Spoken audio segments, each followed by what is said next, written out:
Je fixe l'écran de mon téléphone, relisant le message encore une fois comme si les mots pouvaient se réarranger en quelque chose de moins douloureux. Ils ne le font pas. Cette année, c'est juste la famille de Mélissa. J'espère que tu comprends.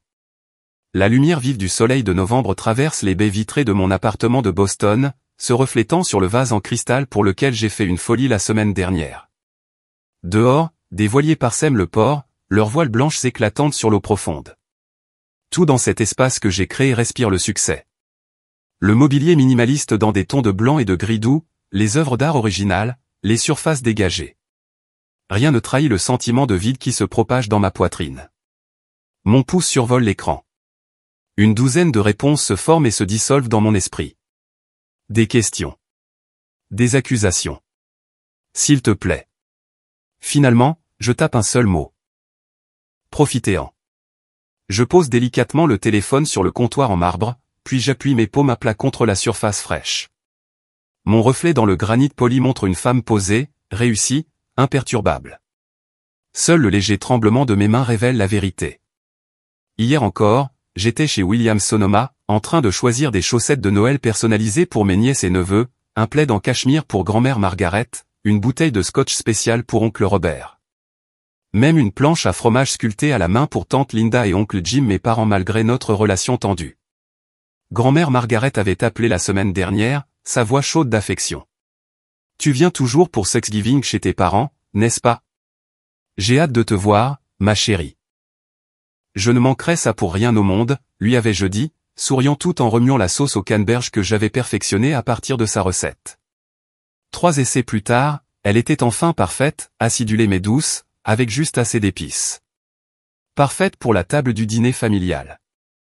Le téléphone sonne, me tirant brusquement de mon souvenir. Le nom de mon cousin Derek clignote sur l'écran. Brianna? Tu as entendu? Sa voix porte la même incrédulité stupéfaite que je ressens. À propos de Thanksgiving? Je viens de recevoir le texto. Il n'y a pas que toi, dit Derek, la voix tendue. Ils ont exclu presque tout le monde sauf le clan de Mélissa. 18 personnes, Bri. 18 membres de la famille soudainement désinvités. Mes doigts se resserrent autour du téléphone. Quoi? Pourquoi ferait-il ça? Tante Linda et oncle Jim ne veulent que la famille parfaite de Mélissa à leur table parfaite, crache Derek. Dieu nous en préserve d'inclure le reste d'entre nous, les roturiers. Je ferme les yeux. Ce n'est pas seulement à propos de cette année. C'est à propos de toute une vie à être le deuxième choix, la pensée après coup. Des cadeaux de Noël qui étaient pratiques alors que ceux de Mélissa étaient extravagants. Des réunions parents-professeurs auxquelles ils étaient trop occupés pour assister alors qu'ils réorganisaient leurs emplois du temps pour les matchs de volley-ball de Mélissa. Le schéma est si familier que j'ai cessé de remarquer sa piqûre il y a des années. « Tu es là ?» demande Derek. « Oui, je suis juste en train de digérer. On pense se réunir chez grand-mère à la place, mais chez elle, c'est trop petit pour tout le monde. » Je m'approche de la fenêtre, regardant la lumière de fin d'automne jouer sur l'eau. Un instant, je me vois comme les autres pourraient me voir, réussie, indépendante, insensible aux drames familiaux. La petite fille blessée en moi veut se retirer, penser ses plaies en privé, prétendre que cela n'a pas d'importance. Mais quelque chose change en moi alors que je reste là. La lumière du soleil se reflète sur l'eau du port, m'aveuglant momentanément de son éclat. Quand ma vision se rétablit, mon reflet dans la vitre montre quelque chose de différent, un redressement de mes épaules, un relèvement de mon menton. La blessure demeure, mais à côté d'elle grandit quelque chose de plus fort. Je saisis à nouveau mon téléphone, faisant défiler mes contacts jusqu'à ce que je trouve le numéro dont j'ai besoin. Chef Martin? C'est Brianna Campbell. Je marque une pause, ma voix devenant plus ferme à chaque mot. J'aimerais organiser le dîner de Thanksgiving pour 32 personnes dans ma propriété du New Hampshire. Il y a de la surprise dans sa voix quand il répond, mais aussi du respect. C'est une entreprise considérable à si court préavis, mademoiselle Campbell. J'en suis consciente. Mon regard dérive vers le message texte toujours ouvert sur mon écran. Mais je crois qu'il est temps pour une nouvelle tradition. Une où tout le monde a sa place. En raccrochant, je sens un calme étrange s'installer en moi. Ils ont fait leur choix, m'excluant de leur table sans une seconde pensée. Maintenant, je fais le mien, et je soupçonne qu'ils regretteront le leur plus tôt qu'ils ne le pensent. Plus tard dans la journée, la silhouette de Boston scintille contre le ciel de novembre qui s'assombrit alors que je déverrouille le box de stockage climatisé. À l'intérieur attend une décennie de souvenirs que j'ai gardés à distance, préservés mais intacts, comme des artefacts d'une autre vie. Je tire sur la ficelle de la lumière au plafond. L'ampoule fluorescente clignote 2 fois avant de se stabiliser, projetant des ombres dures sur des boîtes en carton étiquetées de mon écriture précise. Lycée. Université. Photos de famille. Mes doigts survolent la dernière boîte. Une partie de moi veut faire demi-tour, retourner à mon appartement, prétendre que le message texte n'a jamais existé. Mais une autre partie, celle qui a passé l'appel au chef Martin, me pousse à avancer. Les rabats en carton s'ouvrent avec un doux murmure de poussière. Le premier album est sur le dessus, sa couverture en cuir craquelé par le temps. Je m'installe sur le sol en béton, croisant les jambes comme je le faisais enfant, et je commence à tourner les pages. Chaque photo raconte la même histoire. Mélissa, au centre du cadre, rayonnante. Mes parents positionnés de manière protectrice autour d'elle, et moi, toujours légèrement décalé, comme si le photographe n'arrivait pas à me faire entrer correctement dans le portrait de famille. Sur certaines, je suis partiellement coupé, mon épaule ou une partie de mon visage manquant sur la photo. Tu as bougé juste au moment où j'ai cliqué, expliquait toujours ma mère quand je le lui faisais remarquer. Au bout d'un moment, j'ai arrêté de le mentionner. Je passe à la série du matin de Noël de 1995. Mélissa déballant le coffret d'art de luxe qu'elle convoitait, son visage illuminé de joie. 2 pages plus loin, une seule photo de moi tenant un manteau d'hiver pratique, mon sourire crispé et étudié. Je me souviens de ce matin avec une clarté parfaite, comment j'avais espéré le télescope que j'avais encerclé dans les catalogues pendant des mois, comment j'avais fait semblant que la déception ne me blessait pas. Plus profondément dans la boîte, je trouve ma lettre d'acceptation du MIT, toujours dans son enveloppe d'origine. Le papier est froissé, puis lissé à nouveau. Le souvenir me revient en mémoire, courant dans la cuisine, la lettre serrée dans ma main, interrompant le café matinal de mon père. J'ai été accepté, avais-je annoncé, incapable de contenir mon excitation. Admission complète au programme d'informatique du MIT. Mon père avait levé les yeux, puis était retourné à son journal. L'informatique ? Quel genre de vraie carrière est-ce pour une fille ? Ma mère m'avait serré l'épaule. On s'inquiète juste pour toi, chérie. Le diplôme d'enseignante de Mélissa sera toujours pratique. Je trace l'emblème du MIT avec mon doigt, me souvenant comment j'avais replié la lettre dans son enveloppe ce matin-là, l'avais glissée dans ma poche, et avait marché seul jusqu'au parc pour pleurer là où il ne pouvait pas me voir. Vient ensuite une pile de fiches de paie des 3 emplois que j'ai occupés pendant mes études, les matins à la cafétéria du campus, les après-midi à la bibliothèque, la programmation en freelance jusque tard dans la nuit. Mes parents avaient refusé d'aider pour les frais de scolarité, prétendant qu'ils n'en avaient pas les moyens. Pourtant, 6 mois plus tard, ils ont refinancé leur maison pour payer le mariage extravagant de Mélissa. Je l'ai découvert quand mon père a mentionné le nouveau paiement hypothécaire lors d'un rare appel du dimanche soir. Ça valait chaque centime, avait-il dit fièrement. Chaque père rêve d'offrir à sa fille sa journée parfaite. J'étais leur fille, moi aussi. La pensée brûle encore, même maintenant. Une demande de prêt bancaire froissé émerge d'entre des cahiers délavés ma tentative désespérée de ma 2e année pour obtenir un financement lorsque les fonds de bourse se sont avérés insuffisants. L'agent de crédit avait été désolé. Sans un cosignataire avec un meilleur crédit, je ne peux tout simplement pas approuver ce montant. Quand j'avais demandé à mes parents, ma mère avait fait claquer sa langue contre ses dents. Emprunter de l'argent est irresponsable, Brianna. Peut-être que tu devrais prendre un semestre de congé. Travailler plus d'heures. Je n'ai jamais pris de semestre de congé. J'ai juste travaillé jusqu'à ce que l'épuisement devienne mon état normal. Mon téléphone vibre avec un appel entrant. Le nom de grand-mère Margaret s'allume sur l'écran. Je viens d'apprendre, dit-elle quand je réponds, sa voix tendue de colère. Linda m'a dit qu'ils faisaient Thanksgiving en petit comité cette année. Ce qu'elle n'a pas dit, c'est qu'ils excluent la moitié de la famille pour le faire. Ce n'est pas grave, dis-je automatiquement. La réponse est usée par des années d'utilisation. Ce n'est pas grave, rétorque grand-mère Margaret. Je sais ce qu'ils ont fait. Ça dure depuis que tu es toute petite. J'aurais dû dire quelque chose il y a des années. Ces mots frappent comme une pression physique contre ma poitrine, une validation que je n'attendais jamais. J'organise le repas à la place, lui dis-je, surprise par la fermeté de ma voix. Dans la maison du New Hampshire. Tout le monde est invité. La maison que tu as achetée l'année dernière? Celle qu'ils n'ont jamais visitée même si tu les avais invités pour le Memorial Day? C'est bien celle-là. Il y a une pause, puis la voix de grand-mère Margaret s'adoucit. J'y serai avec le plus grand plaisir, ma chérie, et je m'assurerai que tout le monde sache que c'est toi qui as sauvé Thanksgiving. Après avoir raccroché, mon téléphone sonne avec des messages textes. Derek a rallié les troupes. Cousins, tantes, oncles tous répondent avec enthousiasme. Mon assistante de direction, Olivia, a déjà organisé le transport pour les parents âgés qui ne peuvent pas conduire sur cette distance.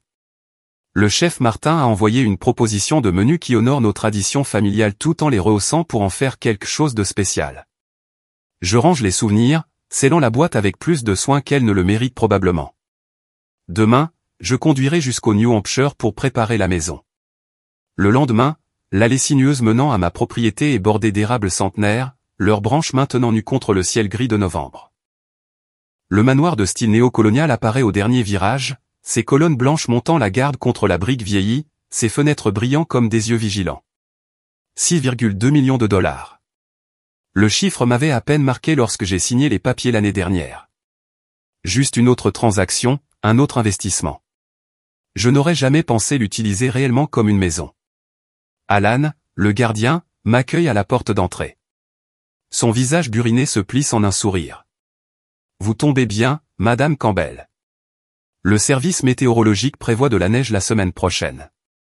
J'ai vérifié le générateur 2 fois, juste par sécurité. Merci, Alan. Nous aurons environ 30 invités pour Thanksgiving. S'il est surpris, il ne le montre pas, je m'assurerai que tout est en ordre. Quand aurez-vous besoin que les chambres soient préparées? Je m'occuperai personnellement des chambres d'amis, lui dis-je. Plus tard, je me tiens dans la première chambre d'amis, lissant des draps de coton fin sur un lit à baldaquin. Pour grand-mère Margaret, les oreillers les plus doux que j'ai pu trouver et un petit vase de lavande séché près du chevet sa préférée. Pour oncle Robert et tante Sarah, des courtes pointes assorties que j'avais commandées à un artisan du Vermont. Pour les enfants, des paniers de jouets et de livres sélectionnés pour chaque groupe d'âge. Je déballe un petit paquet, 32 marque-places personnalisées pour la table, chacun calligraphié à la main. Je passe mon doigt sur l'encre en relief de mon propre nom, me demandant où j'aurais été assise à la table de mes parents. Probablement au bout, si j'avais même eu une place. Debout dans la grande salle à manger avec son plafond de 4,5 mètres et son mur de fenêtres donnant sur l'étang de la propriété, j'imagine des voix emplir l'espace. Des rires. Des conversations. Le cliquetis des couverts contre la porcelaine. Une question surgit, importune. Est-ce que je fais ça par amour ou par vengeance? Les deux, probablement. La pensée devrait me troubler plus qu'elle ne le fait. Je place mon propre carton à la place d'honneur et je recule, inspectant la pièce. Un instant, je la vois à travers les yeux de ma mère. Le luxe de bon goût, la richesse discrète, la planification minutieuse. Laissez-les voir ce que leur fille de second choix a construit. Laissez-les se demander ce qu'ils ont manqué d'autre pendant qu'ils étaient occupés à regarder ailleurs. Je jette un coup d'œil à mon téléphone pour la 5e fois en 1 heure. Le dernier texto de ma mère brille d'un éclat accusateur sur l'écran. Tu mets la famille dans l'embarras avec ce spectacle. Les gens parlent. L'ironie me fait presque rire. Après m'avoir exclu de leur table sans une seconde pensée, maintenant ils s'inquiètent des apparences. Je pose mon téléphone à côté des marque-places sculptées à la main que j'ai étiquetées pour chaque invité. Alan, le gardien du domaine, apparaît dans l'embrasure de la porte de la salle à manger. Son visage buriné trahit une inquiétude sous son expression habituellement stoïque. Mademoiselle Campbell, le service météorologique signale un possible système orageux qui se déplace cet après-midi. Quelle est sa gravité, je demande, en continuant d'arranger les couverts. Assez pour s'inquiéter. J'ai vérifié le générateur 2 fois, mais avec une trentaine de personnes ici. Il laisse le reste en suspens. Je hoche la tête, notant mentalement de faire placer des couvertures supplémentaires dans chaque chambre. Merci, Alan. Espérons qu'il nous évitera. Quand il part, j'ouvre mon application de réseaux sociaux à contre-cœur. La dernière publication de Mélissa apparaît en haut de mon fil. Tellement béni de célébrer avec la vraie famille cette année. Ce qui compte le plus. Vrai Thanksgiving, la famille avant tout. Les commentaires débordent d'émojis en forme de cœur de la part de sa belle famille et de ses amis du quartier. Aucun ne mentionne les 18 membres de la famille soudainement jugés indignes d'être inclus. L'icône de ma messagerie vocale clignote avec un message non écouté. La voix de mon père remplit mon oreille, le ton condescendant familier qui me faisait toujours me sentir petite. Brianna, ta mère et moi pensons que tu dramatises.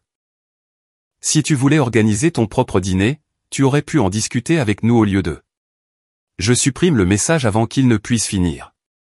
Le même père qui a oublié d'assister à ma remise de diplôme universitaire n'a pas à me faire la leçon sur la communication familiale. Derek appelle quelques minutes plus tard, la voix tendue. Tu devrais savoir qu'ils appellent tout le monde, essayant de convaincre les gens de ne pas venir chez toi, disant que tu ne fais que frimer. Est-ce que les gens annulent, je demande, une angoisse soudaine me serrant la gorge. Le contraire. Tout le monde est plus déterminé que jamais. Grand-mère Margaret a dit à tante Linda d'aller se faire voir. L'image mentale de ma grand-mère de 82 ans utilisant ces mots exacts fait naître le premier sourire sincère sur mon visage depuis des jours. J'erre dans mon bureau à domicile, mes doigts caressant le bureau en acajou poli. Il y a 5 ans, cet espace était un minuscule coin de mon studio, à peine assez grand pour un ordinateur portable et une tasse de café. Je travaillais 16 heures par jour à construire le protocole de sécurité de Cybercore, tandis que tout le monde, des investisseurs en capital risque à mon propre père, me disait que je perdais mon temps. Le marché de la cybersécurité est saturé, avait-il dit lorsque j'avais essayé d'expliquer mon modèle économique lors du dîner de Noël. Tu devrais trouver un vrai travail avant de finir en faillite. Il s'était alors tourné vers Melissa, annonçant fièrement sa promotion au poste de directrice adjointe du grand magasin où elle travaillait à temps partiel depuis 3 mois. Je me souviens de la nuit où tout a changé. 3 ans après avoir créé l'entreprise, survivant de ramen et de détermination, mon téléphone a sonné à 2 heures du matin. Le système d'un client majeur avait détecté une tentative d'intrusion qui leur aurait coûté des millions. Mon protocole avait intercepté ce que toutes les autres couches de sécurité avaient manqué. En une semaine, nous avions 4 nouveaux contrats. En 1 an, des offres d'acquisition. Le jour où j'ai signé les derniers papiers vendant Cybercore pour 420 millions de dollars, j'ai appelé mes parents. Ma mère a répondu, a parlé des jumeaux de Melissa pendant 15 minutes, puis a dit qu'elle devait y aller avant que je puisse partager ma nouvelle. Maintenant, je me tiens dans une maison qui vaut plus que tout ce qu'ils possèdent réunis, me préparant à accueillir la famille qu'ils ont décidé ne pas mériter leur temps. Les premiers flocons de neige commencent à tomber alors que les premiers invités arrivent. Ma cousine Rachel et son mari arrivent dans leur berline raisonnable, 3 enfants en sortant avec des cris d'excitation à la vue du domaine. C'est un château, demande Emma, 7 ans, les yeux écarquillés d'émerveillement. Juste une très grande maison, je lui dis, m'agenouillant à son niveau malgré ma robe de créateur. D'autres véhicules apparaissent sur l'allée sinueuse alors que la neige s'épaissit. Alan et son équipe aident les parents âgés à monter les marches tandis que le chef Martin dirige ses assistants dans les derniers préparatifs. La maison se remplit de voix, de rires, des parfums de romarin et de sauge. J'arrange des fleurs dans l'entrée lorsqu'une agitation à la porte attire mon attention. Grand-mère Margaret se tient dans l'embrasure, ses cheveux argentés saupoudrés de flocons de neige, ses joues rougies par le froid et quelque chose qui ressemble à de la défiance. Ta mère pense que je suis au lit avec un mal de tête, annonce-t-elle, tendant son manteau à Alan. Je préfère être ici avec des gens qui savent ce que la famille signifie vraiment. Elle prend mon visage dans ses mains douces et parcheminées. Ils te font ça depuis que tu es toute petite, tu sais. J'aurais dû m'exprimer plus tôt. Cette simple reconnaissance me bouleverse presque. Toutes ces années, j'ai pensé que personne n'avait remarqué. En 1 heure, la maison déborde de vie. Les enfants courent dans des couloirs qui n'ont jamais connu un tel bruit joyeux. Les cousins arrivent avec des plats d'accompagnement et des décorations supplémentaires. Derek organise un système pour que les parents âgés puissent se reposer entre les moments de socialisation. Dans la cuisine, le chef Martin orchestre un festin qui honore la tradition tout en étant spécial. La sauce au canneberge que j'avais perfectionnée côtoie ces versions revisitées des recettes familiales. Quand je le remercie d'avoir accepté l'événement de dernière minute, il dit simplement, créer de la joie à travers la nourriture est la raison pour laquelle j'ai quitté New York. C'est ça qui compte. La neige s'intensifie au cours de l'après-midi, se transformant en une véritable tempête de neige. Les fenêtres tremblent sous le vent alors que nous nous rassemblons à la table à manger. 32 chaises, toutes occupées. Personne d'exclu, personne d'oublié. Oncle Robert vient de se lever pour porter un toast lorsque les lumières clignotent une fois, 2 fois, puis plongent la pièce dans l'obscurité. Le générateur va se mettre en marche, crie Alan de quelque part dans le noir. Mais les secondes s'étirent en 1 minute sans résultat. Au lieu de la panique, quelque chose de remarquable se produit. Quelqu'un se met à fredonner Amazing Grace. Une autre voix se joint, puis une autre. Les lampes de poche des téléphones portables illuminent les visages autour de la table. Le soprano tremblant de grand-mère Margaret s'élève, clair, au-dessus des autres. Derek et ses fils adolescents distribuent des bougies des réserves d'urgence. À leur lumière dansante, je vois quelque chose que j'ai passé ma vie à chercher, une connexion authentique. Pas l'image de famille soigneusement orchestrée que mes parents entretenaient, mais quelque chose de réel, d'imparfait et de magnifique. Lorsque le générateur finit par tousser et démarrer 20 minutes plus tard, rétablissant la lumière et la chaleur, une partie de moi regrette qu'il ne l'ait pas fait. Dans cette obscurité éclairée à la bougie, nous avons trouvé ce qui manquait à la table parfaitement éclairée de mes parents. Alan apparaît à mes côtés. La tempête a coupé le courant dans tout le comté. Les rapports indiquent que le quartier de vos parents sera sans électricité pendant au moins 8 heures. Vont-ils bien? La question vient automatiquement, malgré tout. Le générateur de leur maison fonctionne, d'après ce que j'ai entendu, dit-il. Mais je pensais que vous devriez savoir qu'ils ne sont que 7 dans cette grande maison. Tandis que nous avons 32 personnes au chaud et nourries. En regardant les visages de ceux que mes parents ont jugés indignes de leur table, je réalise quelque chose de profond. Ils pensaient que m'exclure, c'était m'enlever quelque chose. Au lieu de cela, ils m'ont donné la dernière impulsion dont j'avais besoin pour créer quelque chose de meilleur que ce qu'ils offraient. Les lumières illuminent ma famille choisie et de sang remplissant ma maison de plus de chaleur que n'importe quel générateur ne pourrait en fournir. Le lendemain, mon téléphone vibre de notifications alors que je resserre du café à grand-mère Margaret. Le soleil d'hiver inonde les fenêtres et du domaine, projetant de longs rectangles de lumière sur le salon où plusieurs parents s'attardent devant des pâtisseries pour le petit déjeuner. La tempête de neige est passée, laissant derrière elle un paysage blanc immaculé qui scintille sous le soleil matinal. Quelqu'un est populaire aujourd'hui, dit grand-mère Margaret, ses yeux pétillants au-dessus de sa tasse. Je jette un coup d'œil à mon téléphone, surprise de voir des dizaines d'alertes de réseaux sociaux. En haut, une notification de mon neveu Tyler, @Brianna Campbell, regarde le Thanksgiving incroyable que nous avons eu. Quand je l'ouvre, mon souffle se coupe. Tyler a publié une série de photos de la veille, le magnifique festin s'étendant sur toute la longueur de ma table de salle à manger, des bougies brillant alors que les membres de la famille lèvent leur verre pour un toast, des cousins riant près de la cheminée quand le courant a été coupé. Le domaine a l'air magique, capturé dans la neige du soir avec chaque fenêtre brillant de chaleur contre l'obscurité. Tu as vu ce que Tyler a publié, demande ma cousine Rachel en descendant les escaliers avec son téléphone. Ça devient viral dans les cercles de notre ville natale. Je fais défiler d'autres publications.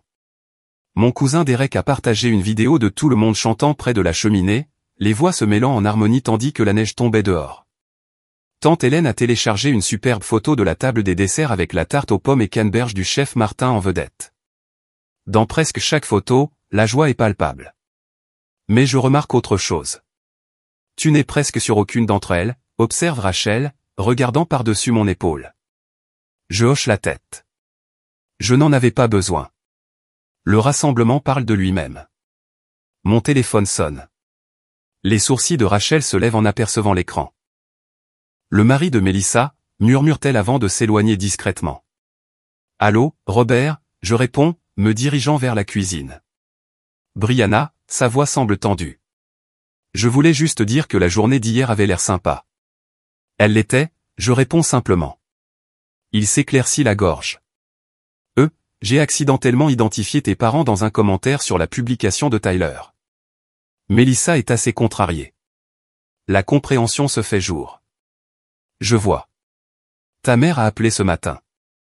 5 fois. Il marque une pause. Les gens posent des questions. Après avoir raccroché, je retourne sur mon fil de réseaux sociaux. La situation devient immédiatement claire. Le commentaire innocent de Robert, ça a l'air incroyable. J'aurais aimé qu'on puisse être là. Avait identifié mes parents, permettant à leurs amis de découvrir et autres Thanksgiving dont ils ne savaient rien. En quelques heures, les publications se sont propagées au-delà de la famille. Les voisins de mes parents ont commenté avec surprise. Les membres de l'église posent des questions pointues. Ce qui aggrave les choses pour eux, c'est la comparaison visuelle inévitable. Quelqu'un a créé une image en écran partagé, mon festin vibrant avec 32 personnes contre ce qui semble être la table à moitié vide de mes parents avec 7 personnes. Le contraste ne pourrait être plus frappant. Quel rassemblement représentait vraiment la famille? Ta mère m'a appelé, dit grand-mère Margaret, me rejoignant près de la fenêtre. Elle est très contrariée. Que lui as-tu dit? Le sourire de grand-mère Margaret contient des décennies d'opinions refoulées qui trouvent enfin une voix. Je lui ai dit que c'était la première fois que la famille se sentait entière depuis des années. Mon téléphone continue de vibrer de notifications. Oncle Robert a publié un message sur le meilleur Thanksgiving de mémoire. Les cousins s'identifient les uns les autres avec des messages de gratitude. Le chef Martin a partagé des photos professionnelles de sa création, identifiant mon entreprise avec de grands éloges pour l'hôtesse. Puis quelqu'un commente innocemment sur la publication originale, pourquoi les parents de Brianna n'étaient-ils pas là? Ça semble étrange qu'il manque un rassemblement familial aussi incroyable. La question reste en suspens dans l'espace numérique, sans réponse. À midi, mes parents commencent à appeler. Je laisse la messagerie vocale 3 fois avant de finalement répondre.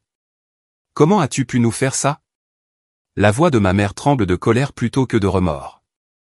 Faire quoi, exactement? Je garde un ton neutre, regardant les flocons de neige recommencer à tomber dehors. Organiser une fête extravagante juste pour nous faire passer pour des méchants? Tu ne fais qu'étaler ton argent. L'accusation m'aurait piqué il y a 1 an. Maintenant, j'observe simplement le sentiment me traverser sans s'accrocher.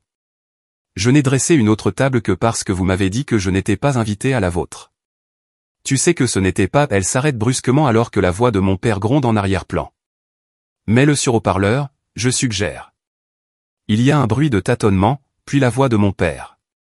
Brianna, ça a pris des proportions démesurées. Peut-être devrions-nous en discuter en personne. Nous pouvons discuter de tout ce que vous voulez, je réponds. Mais d'abord, je veux clarifier quelque chose. Il y a 2 mois, au dîner d'anniversaire de Mélissa, j'ai mentionné avoir vendu mon entreprise. Personne n'a posé une seule question. Personne n'a semblé m'entendre du tout. Un silence s'étend entre nous. J'ai vendu Cybercore pour 420 millions de dollars, papa. Mais quand je l'ai mentionné, personne n'a écouté. J'entends sa brusque inspiration, puis des balbutiements. Nous. Je ne réalisais pas, je sais, dis-je doucement. Vous ne l'avez jamais fait. Alors que je termine l'appel, Derek apparaît avec une cafetière fraîche. Tout va bien? Je regarde les membres de la famille restant dans ma maison, des gens qui ont choisi de rester un jour de plus, qui ont aidé à nettoyer sans qu'on le leur demande, qui ont traité ma maison avec respect et moi avec un intérêt sincère. En fait, dis-je avec une légèreté inattendue, je crois que oui, finalement. Pour la première fois de ma vie, je n'ai pas besoin de la table de mes parents. J'ai construit quelque chose de mieux. Le carillon inattendu de la sonnette traverse le calme de mon dimanche matin. Je jette un coup d'œil à mon téléphone, pas de texto, pas d'appel annonçant des visiteurs. Mon estomac se serre alors que j'approche du Judas. Ma mère et mon père se tiennent dans le couloir, ma mère serrant un vieil album photo en cuir contre sa poitrine comme un bouclier. J'envisage de prétendre que je ne suis pas à la maison, mais ça, c'est l'ancienne Brianna. La femme qui a vendu son entreprise technologique pour des centaines de millions ne se cache plus. J'ouvre la porte et me tiens fermement sur le seuil. C'est une surprise. Nous étions dans le quartier, dit mon père, sa voix anormalement enjouée. On a pensé passer. Ma mère brandit l'album. J'ai trouvé de vieilles photos que j'ai pensé que tu aimerais voir. Le naturel étudié de leur voix me dit que cette visite a été planifiée, calculée. 3 jours après avoir découvert l'étendue de ma fortune via les réseaux sociaux, ils se présentent à ma porte. Le timing n'est pas subtil. Je recule, leur permettant d'entrer. Entrer. Ils pénètrent dans mon espace avec précaution, leurs yeux s'écarquillant devant les baies vitrées offrant une vue sur le port de Boston.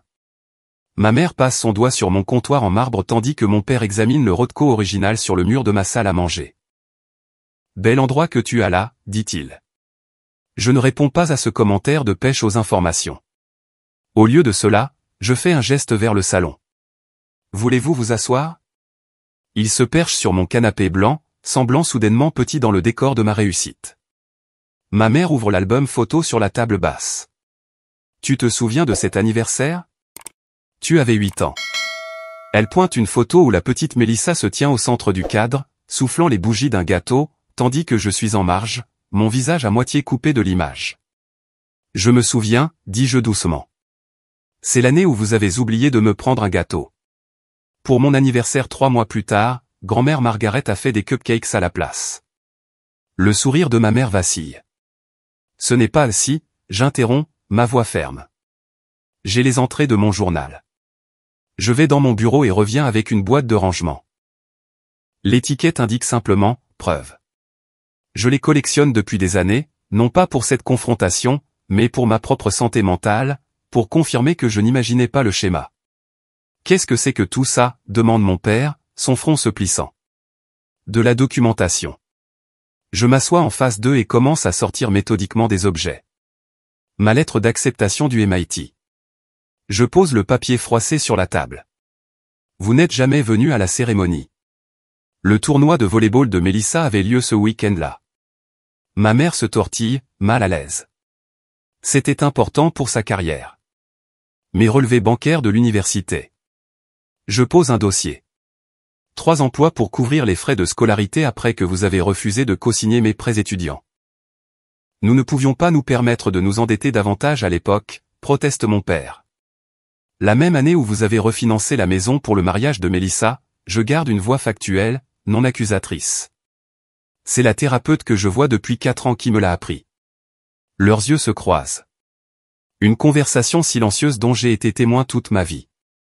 L'évaluation rapide de l'histoire à raconter, de l'excuse à offrir. Brianna, mon père se penche en avant, les mains jointes. Nous devrions repartir à zéro. Le passé, c'est le passé. Nous sommes une famille, ajoute ma mère en tendant la main vers la mienne. Je ne tends pas la mienne. Mon père s'éclaircit la gorge. En fait, nous avons discuté. Nous savons que tu as bien réussi maintenant. Sa voix baisse à ce qu'il pense probablement être un ton confidentiel. Si jamais tu as besoin de conseils financiers, j'ai un ami qui est spécialisé dans les particuliers à très haut revenu. Le voilà. La vraie raison de leur visite. J'ai une équipe de conseillers financiers, mais merci. Je croise les mains sur mes genoux. Je n'ai plus besoin de votre approbation, mais j'exige votre respect.